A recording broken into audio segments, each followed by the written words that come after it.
বৃন্দ, তারেক জিয়ার আগমনে সমস্ত বাংলাদেশ হাসছে, আবার দেশনেত্রী বেগম খালেদা জিয়ার মৃত্যুতে সমস্ত বাঙালি জাতি কাঁদছে। হাসি এবং কান্নাকে কেন্দ্র করে বাংলাদেশ জাতীয়তাবাদী দল বিএনপি, আপনারা যে যেখানে থেকে দেখছেন, খুলনার সময়ের খবর প্রতিবেদক আব্দুল আলিম, আজিজুল বাড়ি, হেলাল ভাইয়ের পক্ষ থেকে সবাইকে প্রাণ ঢালা অভিনন্দন। আপনি যে এখানে রয়েছেন, আপনারা দেশনেত্রী বেগম খালেদা জিয়ার এই যে প্যানা শোক দিবসের প্যানা উত্তোলন করেছেন, এ সম্বন্ধে আপনি বিস্তারিত আমাদেরকে জানাবেন।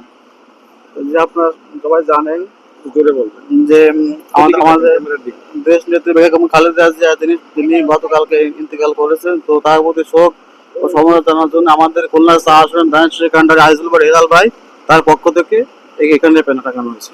দর্শক, খুলনা 4 আসনের আজিজুল বাড়ি হেলাল ভাই কিন্তু এই শোক দিবসে দেশনেত্রী বেগম খালেদা জিয়ার এই প্যানা উত্তোলন করছে। যে যেখান থেকে দেশে কিংবা বিদেশে দেখছেন, আপনাদের সবাইকে প্রাণ ঢালা অভিনন্দন। খুলনার সময়ের খবর প্রতিবেদক আব্দুল আলিম। দেশনেত্রী বেগম খালেদা জিয়ার মৃত্যুতে সমস্ত বাঙালি জাতি এই মুহূর্তে শোক আহত।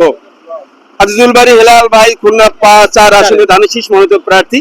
তো তার পক্ষ থেকে এই যে প্যানা উত্তোলন করা হয়েছে শোক দিবসের, এই প্যানা সম্বন্ধে আপনি একটু মোটামুটি বিস্তারিত আমাদেরকে জানাবেন। আমরাও আজিজুল বাড়ি হেলাল ভাইয়ের পক্ষ থেকে আপনাদেরকে আন্তরিক অভিনন্দন জানাই।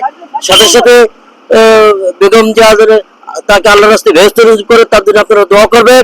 এবং সে আসলে আপসের নেত্রী, দেশ নেত্রী। আমি সাবেক ছাত্র নেতা 16 নম্বর বন্টু জাতীয়তাবাদী ছাত্র দলের 89 এরশাদ বিরুদ্ধে আন্দোলন করেছি। আমি তার দেখেছি, যা শুনেছি, এবং তার মতন মহিষা নারী এই পৃথিবীতে আছে কিনা আমি জানি না। ধন্যবাদ। আসসালামু আলাইকুম। আপনি একটু সংক্ষেপে বলবেন যে আজিজুল বাড়ি হেলাল ভাই খুলনা 4 আসনে ধানের মনোনীত প্রার্থী, তার আয়োজনে কিন্তু আপনারা এই প্যানা উত্তোলন করেছেন শোক দিবসের প্যানা। এই মতো অবস্থা আপনার কাছ থেকে একটু সংক্ষেপে আমরা জানতে চাই। আপনারা সবাই জানেন গতকাল ভোর 6টার দিকে আমাদের আপসহীন নেত্রী, আমাদের গণমানুষের মা, তিনি আমাদের এই পৃথিবী ছাড়ে আমাদের সারা দেশের মানুষকে কাঁদিয়ে সে না ফেরার দেশে চলে গেছে। আমি আজিজুল ভাইয়ের পক্ষ থেকে খুলনা 4 আসনের ধানের শীষের কান্ডারি আজিজুল ভাইয়ের পক্ষ থেকে আমি সমস্ত দেশবাসীর কাছে তার জন্য আমি দোয়া চাচ্ছি, সে যেন বেহেশতের সর্বোচ্চ স্থান লাভ করতে পারে। আল্লাহ পাক যেন তার ভুল ত্রুটি সবকিছু ক্ষমা করে তাকে বেহেশতের সর্বোচ্চ স্থানে তার স্থান দেয়। এই দাবি আমি সমস্ত দেশের জনগণের প্রতি আমি জানাচ্ছি। আপনারা সবাই তার জন্য দোয়া করবেন।